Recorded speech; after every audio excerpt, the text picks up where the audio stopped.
महाशिवरात्रीच्या पवित्र पर्वावर सातपूरमध्ये भव्य 12 ज्योतिर्लिंग दर्शन आणि 21 फूट शेषनाग दर्शन सोहळ्याचे आयोजन करण्यात आले होते. ब्रह्मकुमारीज आणि रायगड प्रतिष्ठान यांच्या संयुक्त विद्यमाने आयोजित या दिव्य सोहळ्यात असंख्य शिवभक्तांनी मोठ्या संख्येने उपस्थित राहून दर्शनाचा लाभ घेतला.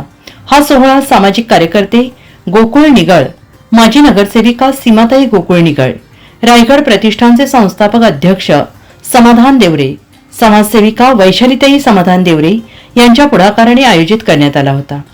महाशिवरात्रीच्या पावनदिनी सकाळी राजयोगिनी ब्रह्मकुमारी बसंती दिदीजी, भाजपा नेते महेश हिरे यांच्या हस्ते ध्वजारोहण करून या भव्य सोहळ्याचा शुभारंभ करण्यात आला. सातपूर शहरातील विविध क्षेत्रातील असंख्य मान्यवर, भक्तगण आणि नागरिकांनी या कार्यक्रमास मोठ्या संख्येने हजेरी लावली. सायंकाळी शिवदर्शन यात्रा मिरवणूक मोठ्या उत्साहात पार पडली. ढोल ताशांच्या गजरात, पारंपरिक नृत्यांमधून आणि भव्य रथातून भगवान शंकराच्या दर्शनाने संपूर्ण शहर भक्तिमय झाले. शेकडो शिवभक्तांनी उत्साहाने सहभाग घेतला आणि महादेवाच्या जयघोषाने परिसर दुमदुमून गेला. महाशिवरात्री महोत्सवाच्या निमित्ताने विविध सांस्कृतिक आणि आध्यात्मिक कार्यक्रमांचे आयोजन करण्यात आले. आनंदी जीवनाची गुरुकिल्ली या विशेष सत्रात जीवन समृद्ध आणि सकारात्मक करण्याबाबत मार्गदर्शन करण्यात आले. स्थानिक मुला-मुलींनी त्यांच्या अद्भुत कला कौशल्याचे प्रदर्शन सादर करून उपस्थितांची मने जिंकली. काल सायंकाळी महिलांसाठी खास नाशिक होम मिनिस्टर या मनोरंजक कार्यक्रमाचे आयोजन करण्यात आले. यावेळी माजी नगरसेविका सीमाताई निगळ यांनी सर्व महिला भगिनींना शुभेच्छा देऊन कार्यक्रमाला शुभेच्छा दिल्या. सगळ्या मैत्रिणींनी पुढच्या वर्षी आलं तर प्रत्येकाला पैठणी देण्याचं नियोजन करेल. त्यामुळे सगळ्या मैत्रिणींनी परत या आणि ज्यांना मिळेल किंवा नाही मिळेल पुढच्या वर्षी आपण परत ठेवू, परत कार्यक्रम घेऊ. आणि वैशालीताई आणि मी तुमच्यासाठी दोघं भाऊ आणि तुमच्या दोघी बहिणी कायम तुमच्या बरोबर असणार. आणि जरी नगरसेवक म्हणून नाही तर तुमची मैत्रीण म्हणून हे सांगेल की जेव्हा हा आनंद मिळतो तो कोणीही आपल्याला घर बसल्या देणार नाही. कारण संसारात फक्त धावपळ धावपळ धावपळ. त्यामुळे हा आनंद घ्या आणि सगळ्यांनी एन्जॉय करा.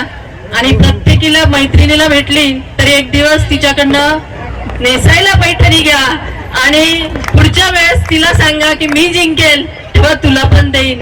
असं एक महत्वाचं नातं जवळ ठेवा. आणि आपल्याला यातूनच शिकायचं आहे.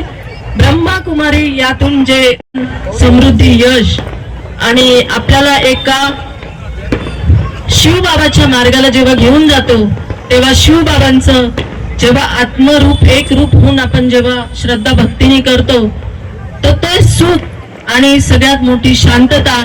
आणि आपल्याला जे आपण 3-4 दिवस कार्यक्रम ठेवलेला आहे यामध्ये आपल्याला जे समाधान आणि शिस्तबद्ध काम आणि त्यातच शांततेने कसं वागलं पाहिजे हे आपल्याला शिकून जातं. आणि मनीषा दिदी आणि आम्ही समाधान भाऊ, वैशालीताई गोकुळ निगळ आणि सीमाताई निगळ यांच्यातर्फे सगळ्यांना खूप खूप बेस्ट ऑफ लक. जय महाराष्ट्र. आणि रायगड प्रतिष्ठान यांच्या संयुक्ताने इथे भरपूर छान दरवर्षी तसं करतात. ते समाज उपयोगी असा चांगलं जीवन जगण्यासाठी व्यसनाविरोधी त्यांचा जो उपक्रम असतो तो फार छान बघण्यासारखा. आणि लहान मुलांना पण त्याच्यामुळे कळतं का कुठच्या गोष्टी वाईट असतात.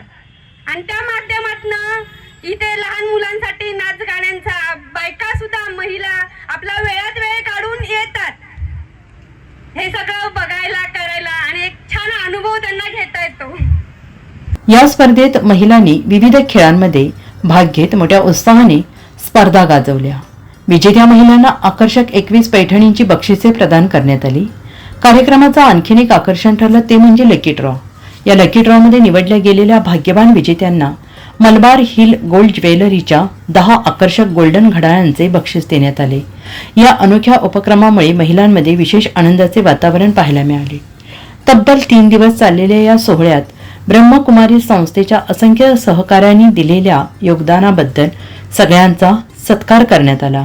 यावेळी ब्रह्मकुमारी संस्थेच्या दिदींनी गोकुळ निगळ, समाधान देवरे यांच्या कार्याचे कौतुक केले.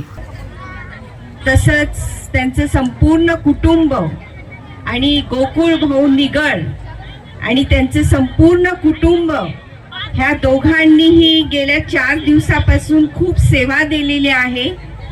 आमच्या सोबत दोघंही अगदी मिळून मिसळून सर्व तिघांनी सेवा केलेली आहे आणि आपल्या सर्वांना आनंददायी सुखदायी असं वातावरण इथे शिवरात्री निमित्त निर्माण केलेलं आहे. खूप सेवा करून त्यांनी आपल्या सर्वांचे आशीर्वाद घेतलेले आहे. ईश्वराची कृपाही त्यांच्या सोबत आहे. तर मी दोन्ही परिवारांना खूप शुभेच्छा देते की त्यांना नेहमीच यश, सुख, शांती आणि समृद्धी ही मिळत राहणार आहे. धन्यवाद. ओम शांती. संपूर्ण ब्रह्मकुमारी संस्थेच्या सर्व पदाधिकाऱ्यांचे आभार व्यक्त करीत तसेच या कार्यक्रमाच्या आयोजनाची माहिती देत या कार्यक्रमाचे आयोजक तथा सामाजिक कार्यकर्ते गोकुळ निगड यांनी सर्व उपस्थित महिला भगिनींसह नागरिकांचे आभार व्यक्त केले. जो मागच्या वर्षी कार्यक्रम घेण्यास आम्हाला परवानगी दिली आणि याही वर्षी त्याच पद्धतीने आपण तो कार्यक्रम खूप छान आणि आज त्याचा शेवट होतोय. खूप आनंद वाटतो मला. तर मला वाटतं मी महिला वर्गाला एकच सांगतो की आपण या ठिकाणी जो महाशिवरात्रीचा कार्यक्रम आयोजित केला, प्रत्येक महिन्याला एक शिवरात्री येते, परंतु जी माघ महिन्यामध्ये जी शिवरात्री येते तिला आपण महाशिवरात्र म्हणून साजरी करतो. आणि आपल्या हिंदू धर्मामध्ये महाशिवरात्रीला खूप मोठं महत्त्व प्राप्त झालेले. तुम्हाला माहित असेल की समुद्र मंथनातून जे काही हलाल विष निघालं ते शंकरांनी ते प्रशासन केलं आणि आपल्या पूर्ण जगाचा विनाश होण्यापासून त्यांनी वाचवलं. आणि ह्या महाशिवरात्रीच्या दिवशीच भगवान शंकराचं आणि पार्वतीचं लग्न झालेले हे तुम्हाला ठाऊक असेल. तुम्हाला कल्पना असेल की जे काही आपलं ब्रह्मकुमारीचं काम चालतं हे 140 देशामध्ये यांचं काम चालतं आणि सुमारे 10,000 केंद्रामध्ये त्यांचं विनाशुल्क काम असं चालतं. जे काही अनुभव तुम्ही ह्या 3 दिवसात घेतले याची नक्की शिदोरी तुमच्या भविष्यासाठी खूप कामाची ठरेल आणि मोलाची ठरेल असं मी सांगतो. परत एकदा मी मनीषा दिदी असेल, वासंती दिदी असेल त्यांचं खूप आभार व्यक्त करतो की पुढच्या वर्षी देखील याच्यापेक्षा सुंदर कार्यक्रम आपण या ठिकाणी आयोजित करू आणि थांबतो. ओम शांती. महाशिवरात्रीच्या निमित्ताने भगवान शंकराच्या दिव्य स्वरूपाचे दर्शन, भव्य शेषनाग मूर्तीचे दर्शन, ध्वजारोहण, शिवदर्शन मिरवणूक, आध्यात्मिक आणि सांस्कृतिक कार्यक्रम तसेच महिलांसाठी खास स्पर्धा, बक्षिसे अशा विविध कार्यक्रमांमुळे संपूर्ण शहर भक्तिमय वातावरण निर्माण झालं होतं. हा सोहळा नाशिककरांसाठी एक अविस्मरणीय आणि भक्तिभावाने भरलेला क्षण ठरला. आयोजकांच्या अथक प्रयत्नांमुळे हजारो भक्तगणांना एकत्र येऊन महादेवाच्या चरणी नतमस्तक होण्याची संधी मिळाली. महाशिवरात्रीचा हा दिव्य सोहळा शिवभक्तांच्या हृदयात कायम स्मरणात राहील अशी भावना अनेकांनी व्यक्त केली. NCN न्यूजसाठी सुनील पगारे, सातपूर.